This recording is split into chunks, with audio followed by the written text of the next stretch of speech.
kumpul mah.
Sudah tidak difungsikan ya?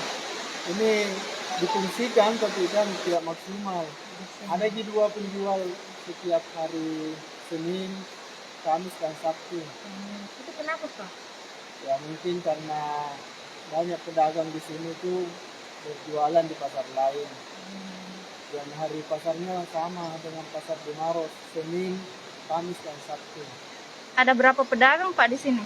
Dulu ada lebih 200-an pedagang. Sekarang Sekarang tinggal 2 pedagang. itu jualan apa di sini Pak? Dia jualan campuran.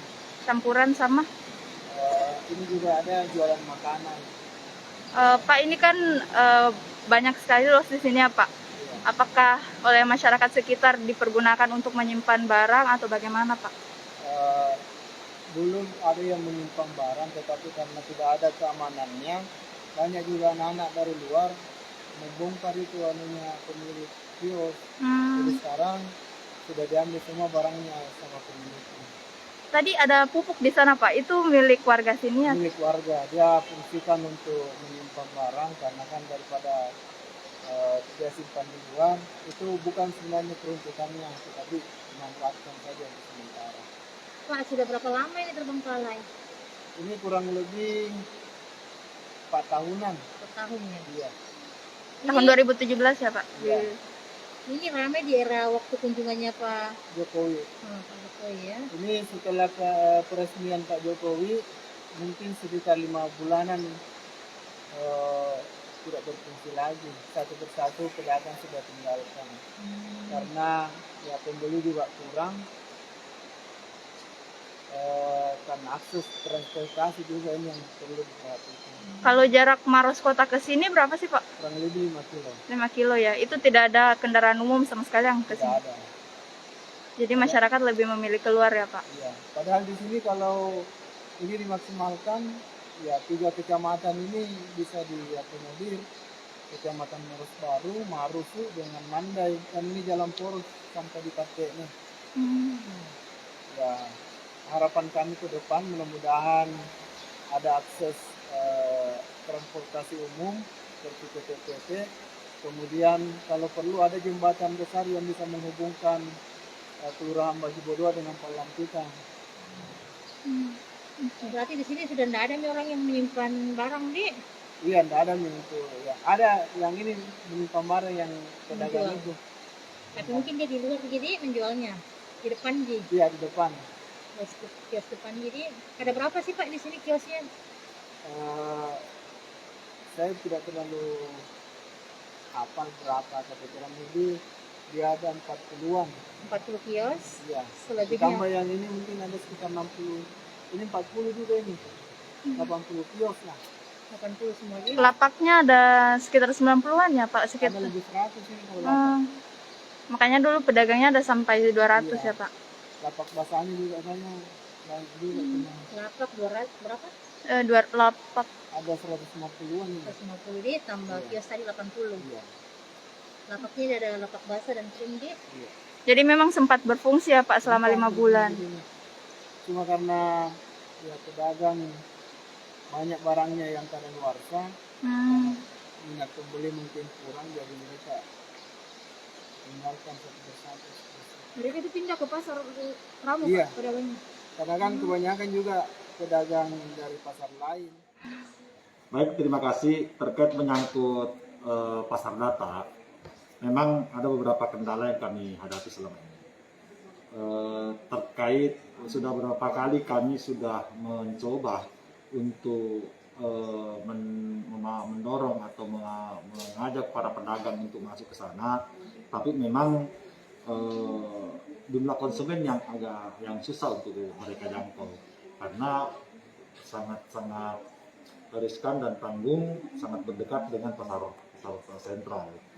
Sehingga untuk mengatasi hal tersebut, kami dari Dinas Koperasi UKM Perindustrian dan Perdagangan telah menyusun rencana untuk kami jadikan opsi kepada pimpinan.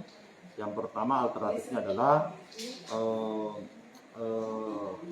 mengubah pasar tersebut untuk sementara fungsinya sebagian kita jadikan fungsi pasar hobi sebagai pasar hobi, dan kita dorong para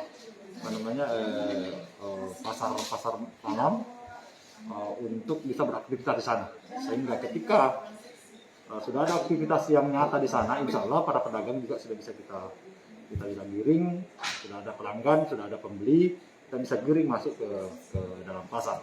Itu alternatif pertama. Untuk alternatif berikut adalah dalam sebagaimana kita ketahui sekarang ini perdagangan ikan juga sudah sangat padat dan full. Sehingga opsi yang kedua adalah kami berencana untuk apabila skenario yang pertama ini tidak disetujui ataupun tidak mendapat respon dari pimpinan, opsi keduanya adalah dijadikan pelelangan ikan. Tetapi memang sebelumnya kita harus penuhi dulu sarana dan prasarana yang ada di sana, yang termasuk tempat sandar perahu, paling minimal dermaga sandaran perahu dari bisu lantaran sungai itu untuk lalu lintas ikan. Berikut juga penyesuaian kondisi lapak yang ada di sana, dan sarana prasarana. Untuk langkah pertama, yang opsi manapun yang akan jadi, langkah pertama yang akan kami lakukan adalah pemenuhan kebutuhan sarana listrik dan air yang ada di sana. Kalau kondisi sekarang kan memang belum ada. Dalam waktu dekat ini kami sudah menyediakan anggaran untuk itu, tinggal menunggu persetujuan sinyal dari RUP, karena kondisi sekarang kan kita masih sementara baru saja peralihan organisasi perangkat daerah, beberapa hal masih perlu secara administrasi kami penuhi, dan setelah itu kita layankan ke bagian pelayanan daerah untuk ditayangkan dan kemudian kita eksis. itu rencananya kapan, Pak? Dalam waktu dekat. Setelah untuk yang sarana prasarana ini dalam waktu dekat, setelah memungkinkan untuk kita tayangkan karena memang harus melalui proses itu. Nanti ada rencana renovasi ulang kembali karena kan beberapa sudah Rusak. Atau mungkin itu bisa saja dibersihkan atau bagaimana? Kita lihat kondisi di sana. Rusak dalam artian bagaimana? Karena kami melihatnya rusak kemungkinan hanya karena kurang pemeliharaan saja. Saya sudah 3 kali berkunjung ke sana. Insya Allah sebenarnya hanya sekedar ingin dibersihkan. Kalau yang atap bocor dan yang banyak dialami permasalahan pasar-pasar yang ada sekarang ini seperti talang yang tidak berfungsi, di pasar data itu alhamdulillah tidak ditemukan. Anggaran yang disediakan sekitar berapa, Pak? Pak, anggaran pembangunannya kemarin berapa, Pak? Oh, kalau untuk anggaran pembangunannya itu kan dari dana daerah kemarin di tahun 2019. 17 ya? 2019. Tapi peresmiannya 2017, Pak. Iya, Pak, 2017. 2017. Iya.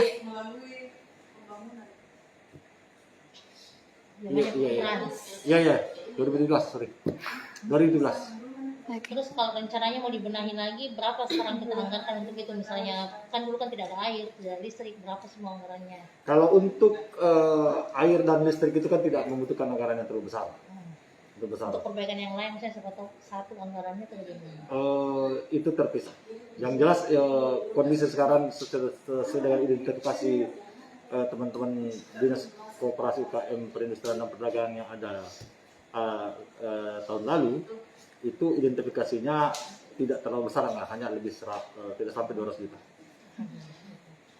Pak, itu kan tadi warga bilang juga aksesnya katanya yang sulit ke sana, makanya menjadi salah satu juga warga Lebih memilih untuk memilih ke pasar sentral. Ya. Nah, itu bagaimana, Pak?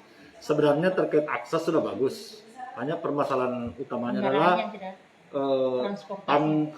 posisi pasar ini agak tanggung. Pasar sentral yang sudah, dan ada dua pasar besar di sini, ada dua pasar besar, pasar sentral dan pasar Teramo, yang memiliki fasilitas dan layanannya lebih lengkap. Nah, sementara yang permasalahan klasik yang dihadapi oleh pasar-pasar yang baru, ketika baru mau dioperasionalkan itu kan memang membutuhkan waktu. Pasar tradisional modern saja yang begitu besar, di awal-awalnya butuh waktu untuk bisa benar-benar melaksanakan, kita bisa beroperasi secara normal. Apakah ada rencana dengan Dishub mungkin Pak untuk nanti mengarahkan beberapa angkutan umum masuk ke sana, atau mungkin seperti apa sehingga memudahkan warga yang mau ke sana? Itu salah satu opsi nanti. Apabila rencana pasar pasar hobi yang kita yang rencanakan jalan jadinya ke sana, pasti opsi itu kita akan skenario seperti itu, rekayasa lalu lintas seperti itu diperlukan memang. Pak, total ada berapa los di sana sih Pak? Total kalau data nanti saya share untuk data.